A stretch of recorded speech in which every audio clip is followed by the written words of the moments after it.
watching the station covering all of the DMV. This is DC News Now. Hi, everyone. Thank you so much for joining us for DC News Now at 9. I'm Susan Tran, and Chris Flanagan has a night off. Let's start with a live look outside at Reagan National Airport tonight. Take a look. Not a bad evening to travel. So much quieter now, but just a couple of hours ago, TSA was saying the line to get through security was upwards of 25 minutes. That's where we find DC News Now's Daniel Hamburg joining us live. And Daniel, you were outside, look at the traffic. Now inside of DCA, it looks pretty quiet at this point. Yeah, much different atmosphere, Susan, than it was just a few hours ago. Bumper to bumper traffic until about 6:30 tonight outside on the departure level. Of course, it ebbs and flows with when flights are taking off, but the TSA is projecting they are going to screen 18.3 million people from today through Monday. Not too many delays for outgoing flights, but delays getting to the airport, there were plenty. It was not great coming in. It took like twice as long to get here as it normally does. But we made it. The TSA says Tuesday and Wednesday are the busiest days for air travel. Bumper to bumper traffic all day long in both the departure and arrival lanes. Surprisingly, it's not that bad compared to past years. But still not great.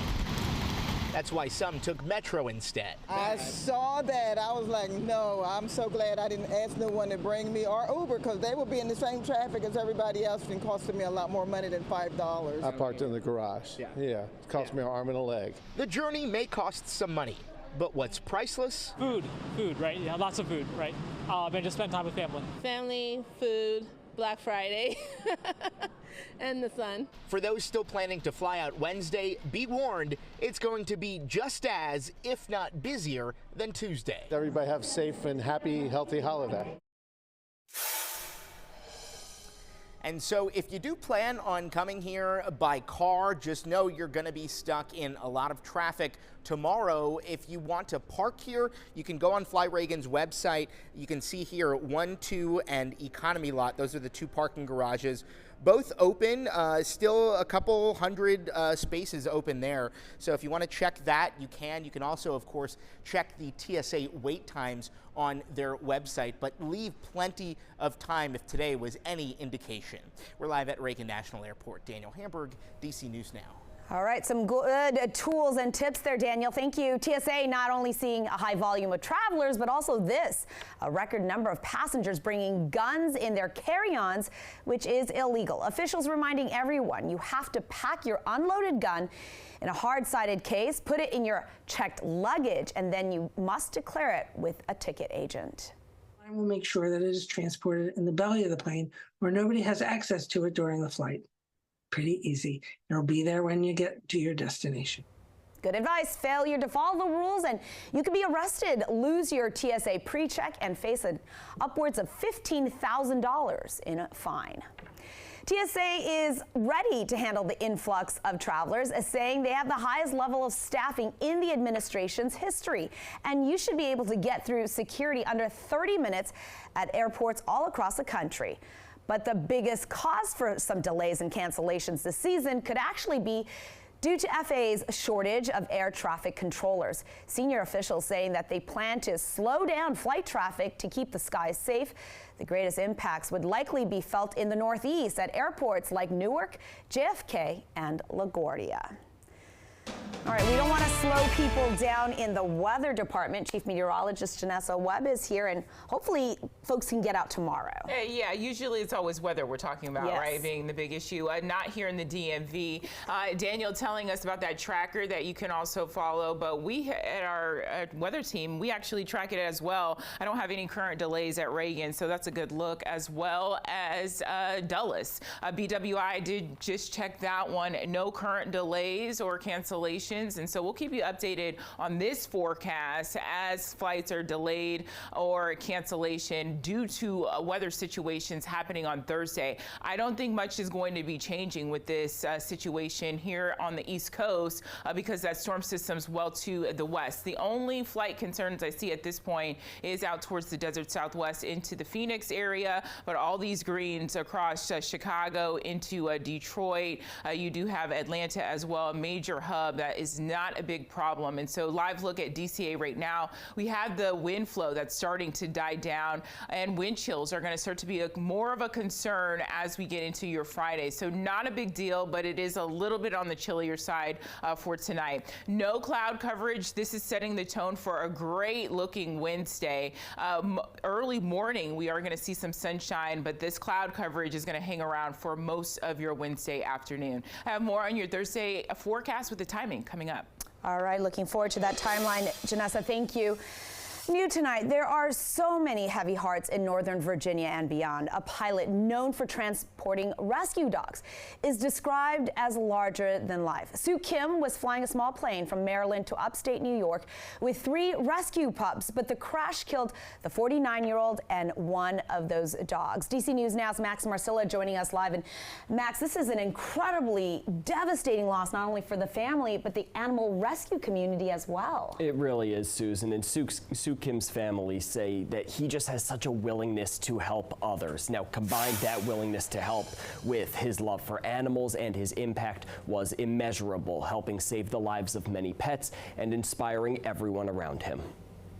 I've never met anybody like him before. He was funny, he was jovial, he was hardworking and dedicated. Just 2 days after the sudden and tragic loss of her father, Suk, 16-year-old Leah Kim is remembering his impact on her and her 2 younger brothers, on everyone who met him, and on the countless animals he helped. He was so happy that he was able to help these animals, and it was something that he just couldn't stop doing. Leah says her dad took several flights a week, bringing animals from the south up to shelters in the north. In many cases, the animals were coming from high kill shelters. He was always just so willing to step up and volunteer his time and his piloting skills to get them to safety. Carissa Gregory, a volunteer with a rescue based in South Carolina, saw firsthand the love and care Suk would provide to animals. We have hundreds of pictures of him kissing and loving on every single animal he put on his plane. He was a man with a love for animals, his favorite sports teams, and his family. With sports, with aviation, with animals,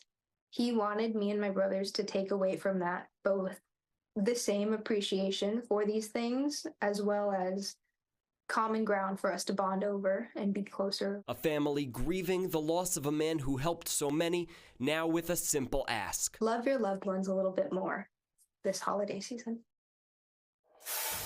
Now, Leah says her dad always wanted her and her brothers to start a nonprofit to help underprivileged, disabled, and elderly pet owners, and she did say they're raising money for that, now asking for donations. Now, that's one way Suk's legacy can live on, but here's another. Carissa Gregory also told us that some of the shelters that she works with up north, well, they are in talks to rename some of their pet food pantries to honor Suk. Live in the studio, Max Marcilla, DC News Now. What an incredible man, and what maturity from that 16-year-old. Max, thank you. The Maryland Attorney General says it is delaying the release of a body-worn camera video of the death of a man in police custody in Hagerstown last month. Officials say they need more time to interview witnesses before they release the images. Police had executed a search warrant at the home there on East Washington Street back on October 26, and there they say they found a man who was outside, put him in handcuffs, and then into the back of a police cruiser. And they say while that man was inside the cruiser, he began vomiting, had difficulty breathing before becoming unresponsive. He later died at the hospital. We're going to stay on top of the story and bring you updates as soon as we learn more. Over in Virginia, new tonight, Manassas has a new city manager. Steve Burke will fill the position. He's currently the assistant city manager and has more than 30 years of experience in local government in Florida and the Commonwealth. And he's going to start that new role in February. Now to a serious crash in Maryland, a car and tractor trailer colliding in North Bethesda, pinning a person inside the car. And you can see the images right here. The car's just mangled. First responders say they had to cut through that car to rescue the victim and then rush that person to the hospital. Some of the lanes there at Interstate 270 were shut down for rescue crews so they can clean up and investigate. Over in the district, D.C. Council moving forward with an $800 million plan to buy Capital One Arena. Monumental Sports owner Ted Leonsis posting on social media saying the council voted to approve the measure in a preliminary hearing today. More than $500 million will come from D.C. taxpayers, with Monumental footing a smaller $200 million. Now, some of this funding will also go towards revitalizing the surrounding neighborhood. In his post, Leonsis writing in part, "We are grateful to the D.C. Council for their support of our plan to deliver a best-in-class destination for fans, athletes, employees, and our community at a brand new Capital One Arena." Monumental Sports is currently the owner of the arena where the Washington Capitals and Wizards play. New tonight, the Washington Commanders helping the community. The team donating 1,000 meals to families in the district. Lineman Tyler Biadish helped out with the event, and they handed out 130 boxes of food, each with 10 meals that included turkey, some fresh produce, and other staples. This was a partnership between Biadish's foundation as well as DC's Department of Youth Rehabilitation Services and Mercy Chefs. And they say the goal really was just to make sure that families felt cared for this holiday.